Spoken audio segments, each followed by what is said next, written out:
Olive just got accepted into the Little Miss Sunshine pageant, and she's ecstatic to compete. She watches and re-watches an old tape of Miss America winning the coveted title, mirroring the beauty queen's majestic movements. But the competition is out in Redondo Beach, a long way from her home in Albuquerque, and the Hoovers have a lot on their plate. Uncle Frank just tried to kill himself, Grandpa recently got kicked out of Sunset Manor, her brother Dwayne swore a nihilistic oath, her dad is trying to start a cult, and our mom is just trying to keep food on the table. Olive's aunt can't take her to the competition because they have some horseshit this weekend. Cheryl suggests she and Olive fly out, but Grandpa gets offended at the idea of being excluded. He coached her after all. But they can't fit Grandpa in the Miata, and Cheryl can't drive stick shift on the bus, so Rich reluctantly steps in to chauffeur. Maybe Frank and Dwayne can stay at home and look after each other? Nah, that's too much responsibility. It's everyone or no one on this trip to California. At the start of the film, Grandpa is the only person fully emotionally present for the rest of the family. Consider his treatment of Frank. Right out the gate, he makes a friendly joke about Frank's attempted suicide. And that's when I decided to check out early. Whether or not it's in good taste, at least he acknowledges Frank's pain without dwelling on the issue. Later, Grandpa asks him to buy some adult literature. Get yourself a little treat, too. Get yourself a fag rag. All right. While he doesn't really express things in a PC fashion, Grandpa is accepting of people for who they are. Compare this to how Rich treats Frank. After Frank gets out of the hospital, Rich shakes his hand awkwardly and then retreats to other business, unable to handle the uncomfortable silence. When Olive starts asking questions about Frank's wrists, Rich tries to deflect from the conversation. It may come off as him being protective of Olive, but Rich just wants to avoid the subject for his own sake. Pretty deep into the movie, even after Rich shows some redemptive character growth, he still gives Frank the evil eye after the cop finds Grandpa's girly magazines. Apparently, Frank's contribution to the stash implicates Rich in the cop's eyes. This is deep insecurity. Who cares about how a one-off stranger views you? Grandpa tries to relate to people, even if he's not particularly successful. He doesn't know Dwayne all that much, but tries to connect to him through the topic of women and getting that young stuff. Dwayne very clearly hasn't gotten that far and is made incredibly uncomfortable by the subject. The thing is, nobody really has a full-on conversation with Dwayne until he breaks his vow of silence. The family talks to him in bits and pieces, but Grandpa actually makes an effort to carry out a full-ass conversation with our quiet guy. When Rich fails to get the deal with Larry Sugarman, Grandpa recognizes that his son is upset and praises him for at least trying to make something happen on his own. Rich initially blows this off, but Grandpa breaks through his son's stoic armor, and Rich allows himself to ever so fleetingly experience his deeper emotions. Grandpa's out here creating a safe space for the emotionally repressed men in his life. Thank you, Dad. And even though Grandpa is a big ol' horn dog with a strong propensity for objectifying women, he has a great relationship with Olive. He's the lone family member who actually wants to go to the pageant and support her. Both Rich and Cheryl try to push the responsibility onto Aunt Cindy, while Dwayne and Frank are too caught up in their own emotional turmoil to really give a shit. When Rich goes about fat-shaming his daughter, Grandpa leads a mutiny against his son and successfully transmits the message to Olive that having some ice cream is not a crime against humanity. And when Olive gets upset about how she's afraid to lose the competition because her dad hates losers, Grandpa counters with, A real loser is somebody that's so afraid of not winning, they don't even try. which, theme of the film. Then, of course, Grandpa does some coke and fails to wake up in the morning. His absence creates this massive void. He was such a presence. Even when he's gone, you can feel him. Up to this point, Rich has been a bit of a twat. He's pushing the 9 steps onto everyone in his path. He's draining the family's financial resources. He treats Frank like crap, and he's happy to use his daughter as a pawn in some insecure power play with the family. His relationship with his wife is strained. They spend most of the film in some state of contention, and no one particularly respects him. He's also been so overbearing with the nobody loves a loser agenda that his daughter develops a bit of a complex about it. In all fairness, Rich as a character experiences a fair amount of loss. He loses his dignity several times, taking tiny, uninterested audiences at his seminars, tracking down Larry Sugarman after the 9 steps has already been rejected, getting humiliated in that whole excerpt with the cop, and getting down on his knees to beg the pageant officials to accept Olive after they're late. The man engorges himself on humble pie. But Rich's biggest loss by far is his father. By the time the Hoovers get to the hospital, Rich is an emotional wreck. Instead of accepting and dealing with his grief, he hatches a plan to smuggle Grandpa's corpse out of the hospital because If there's one thing my father would have wanted, it's to see Olive perform in the Little Miss Sunshine pageant. Rich manages to successfully rally the family, who have up until now been happy to openly mock him, possibly because he's finally dropped the fake happy facade. Well, he's still deluding himself, but at least he's being open about his emotions. This is the moment he lowers himself to a fallible, human level, and the family respects that. And while Rich advocates for Olive with the pageant officials, this moment is about Rich and his incredible state of grief and desperation. Please. You don't know what we've been through. Once Olive has been successfully registered, Rich sends his father back to Albuquerque. There's not a whole lot of emotional time and space for him to process things, so he jumps right back into the Little Miss Sunshine competition. Rich tries to sincerely engage with the pageant, but soon realizes that the whole disgusting farce places unrealistic expectations of adult feminine beauty onto little girls, and okay. He finds the whole situation a little weird, a little creepy, and decides to confront Cheryl about taking Olive out of the competition. This is where he gains some clarity and starts to focus his energy on his daughter. Cheryl ultimately rejects his plea, but Rich is willing to throw away all of the physical and emotional hardship he endured on this road trip to protect his daughter from the disturbing world of pageantry. This is in stark contrast to his attitude at the beginning of the film. There's no sense in entering a contest if you don't think you're going to win. And when the pageant lady starts screaming for Olive to get off stage, Rich initially tries to follow protocol, but his instincts get the better of him, and he joins his daughter in her ridiculous dance. Yet again, this once reviled and awkward dweeb is able to rally the family to an act of transgression in order to support one of their own. So Frank. We meet him after he slashed his wrists in the wrong direction. He's just come off of a series of devastating losses. He loses his boyfriend, which causes him to lose his job, as well as the MacArthur Genius Grant, all of which end up in the clutches of his professional rival. Cheryl takes custody of him and is explicitly told that Frank is not to be left alone. His new roommate is a teenage mute who worships at the altar of Friedrich Nietzsche. At the dinner table, Cheryl hands him a Mary McCheese cup, and he stares at the plastic object, stupefied. He takes an instant dislike to Rich, and when Cheryl asks Frank to come to California, he begrudgingly agrees, realizing that his autonomy is now a thing of the past. We only really get hints about Frank's former life as an academic, but it's fair to say that the preeminent Proust scholar fell from quite a great height. As much as he resents still wandering the mortal coil, Frank succumbs to his curiosity. He starts to take an interest in Dwayne, he befriends Grandpa fairly quickly, he shares his hyperfixation with Olive, he makes Cheryl laugh by giving Richard shit, and he manages to find joy and exhilaration in the simple act of pushing and chasing the bus. And while Frank is haunted by his old life and still ashamed of his new one, he becomes emotionally invested in the family, following Rich in his various schemes, and performing the most epic chase scene in film so that Olive can register for the competition. When people start booing Olive, Frank gets defensive of her and stands up to cheer her on. A mere few days ago, this man was completely numb and apathetic to the world. It's also worth noting that when Olive asks Frank if he believes in an afterlife, Frank basically couches his reply. And though Olive is just being curious and could probably handle a blunt, truthful answer, Frank is trying, and failing a bit, to come up with a sincere but age-appropriate response. Looking back at the dinner scene, Frank goes pretty hard on his explanation of his bandaged wrists. And yes, Olive was able to handle it, but Frank maybe should have been a little more moderate in the discussion about his suicide with a 7-year-old. You do get the impression that Frank was partially caught up in his sadness and anger, and partially trying to piss Rich off. He's not really concerned about Olive here. By the time Olive asks him about heaven, Frank is stable and secure enough to prioritize her emotional safety. Dwayne has one goal in life: to fly jets. He spends his time bodybuilding and working his way through Zarathustra. Dwayne hates everyone and just wants to be left alone until he comes of age.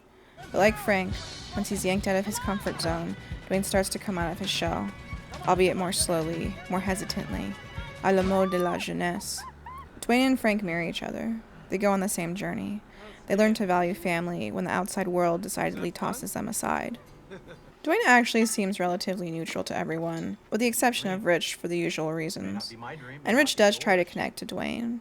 He praises his stepson's vow of silence, saying he is utilizing at least 7 of the 9 steps on his path to personal fulfillment. But it's such a loaded, selfish praise. Dwayne just rolls his eyes at this fake bullshit.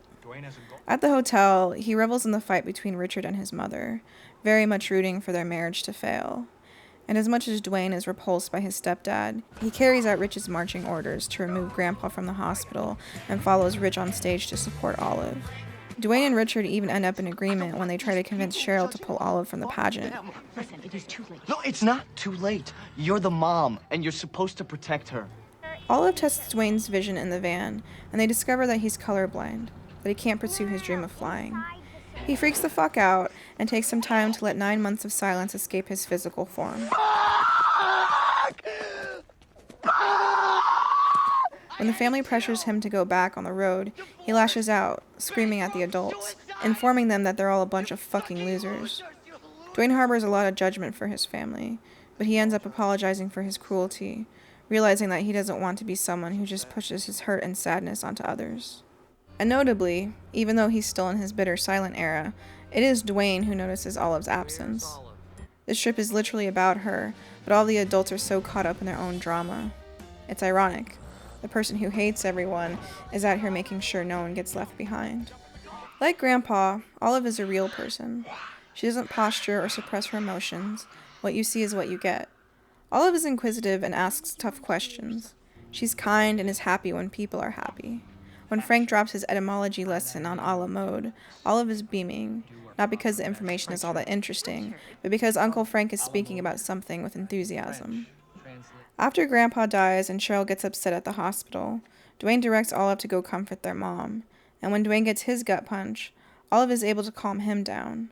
She's genuinely invested in everyone's well-being, which makes it all the more bizarre that she's into beauty pageants, a world that is all about facade. Okay, fine. I don't really get the appeal of pageantry, but I assume someone like Olive is into the campy glitz and glam of it all. Olive also has a genuine desire to be seen and loved by everyone, possibly because no one but Grandpa has any time or emotional bandwidth for her. As enthusiastic as Olive is about pageantry, she does struggle with her body image due in some part to internalizing the unrealistic beauty standards set by these competitions. Despite all of this, Olive mostly has a strong sense of self. She jabbers enthusiastically about the Little Miss Sunshine pageant and doesn't hold back her excitement when she gets in. Olive doesn't get upset when the family accidentally abandons her at the gas station, nor at the handful of instances where the trip threatens to get derailed. Whether it's Grandpa's death or Dwayne's freakout, she always holds space for other people's needs above her own desires. This is actually what the adults learn throughout the film, to put aside their selfishness and prioritize other people. Little Miss Sunshine depicts the Hoovers as a bunch of losers. Rich loses his business, Cheryl loses her peace, Grandpa loses his life, Frank loses his social status, Dwayne loses his dream, and Olive loses the right to register in a beauty pageant in the state of California ever again. The family is constantly trying to protect Olive from the harshness of reality, but they're not really attuned to what she's capable of understanding. Rich tries to protect Olive from Frank's suicide attempt. She's fine. Rich is the one uncomfortable with the subject matter. Frank tries to protect Olive during their talk about the afterlife because he's still insecure about his recent brush with death. Olive can handle it. After all, she's the one who found Grandpa's corpse. Cheryl tries to protect Olive from the emotional burden of Dwayne's freakout. It's not necessary. Olive very capably grounds her brother and brings him back to the fold. And Dwayne. Our boy tries to protect Olive from the very thing she so desires, to be a beauty queen. Look, I don't want these people judging Olive. Fuck them. Dwayne just went through the heartbreak of being disqualified to fly on the basis of a genetic predisposition, not his skill, effort, or passion. It is very clear that Olive doesn't fit in with the other girls, and Dwayne is referencing his own pain to try and protect his sister. Cheryl's right, though. Olive is who she is. She has worked so hard. She's poured everything into this. We can't just take it away from her. We can't. I know you want to protect her. I know, honey, but we gotta let Olive be Olive. She gives her daughter a way out, reinforcing that the family is already proud of her, but that's not what Olive wants. Actually, Grandpa does a good job of protecting Olive, like when Richard shames her about the ice cream and when he covers up his conversation with Dwayne. What are you guys talking about? Politics. Oh. Grandpa is the only person who catches Olive's body image stuff. You'd think her parents would be wary of it, considering her interest in pageantry, but no. The family are so busy projecting their insecurities onto Olive that they miss the one area where she could really use some help. And I'm madly in love with you, and it's not because of your brains or your personality. It's because you're beautiful, inside and out. So Cheryl doesn't have much of an arc. She goes from being a hidden stress smoker to laughing and having fun with her family, but that's mostly because Dwayne, Frank, and Rich sort their shit out, not because Cheryl undergoes an exploration of personal discovery. At the beginning of the film, most of the emotional labor falls to her, and she's being torn in a billion different directions. Cheryl is the breadwinner, she's the family mediator, she takes on the heavy responsibility of a suffering Frank, she supports her husband's business endeavors while also having to hold his ass accountable, and during the road trip, she comforts Dwayne after his freakout and tempers Olive's expectations through the many near-miss trip cancellations. Slowly but surely, the members of the family start to pull their weight, lightening Cheryl's load. Rich performs a big chunk of the physical labor by driving the bus. As Frank works through his depression, he starts to take on some of the emotional labor, mostly with Dwayne, but also for Olive and Grandpa, even Cheryl herself. And after Grandpa dies, the kids put in a collaborative effort to comfort Cheryl. When the family is functioning as a unit, when people are self-regulating and supporting each other, Cheryl can step back, relax, and enjoy her family. In this not quite final shot of the film, the Hoovers have endured many losses, but the family is calm and collected. Olive has just been kicked out of the pageant. This arduous, painful road trip has ended in failure, and yet each person in the family praises Olive, not just for her sake, but also for themselves. They're all a bunch of losers, and they're all going to be fine. This film is a staple of the road trip genre, not just because of the great character work in the family, but because all of the bit parts are so well drawn and memorable.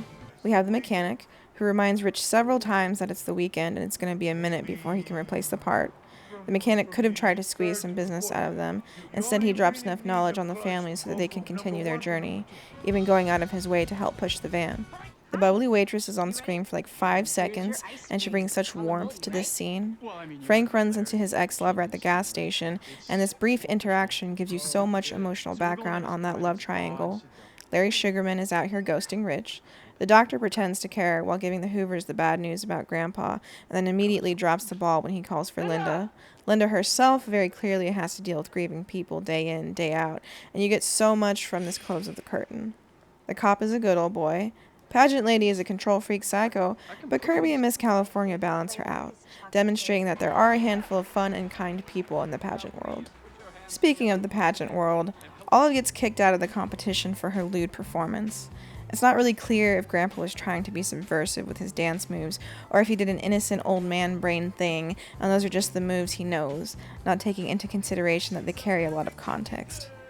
I say this because my sister did dance, and some of the things they have the older girls do and wear, the audiences for these recitals are the families of the dancers, and again, their children. So why are they, it's a bit, yeah. Here's the thing. Olive is fully clothed for the duration of her routine. There's nothing inappropriate about this outfit.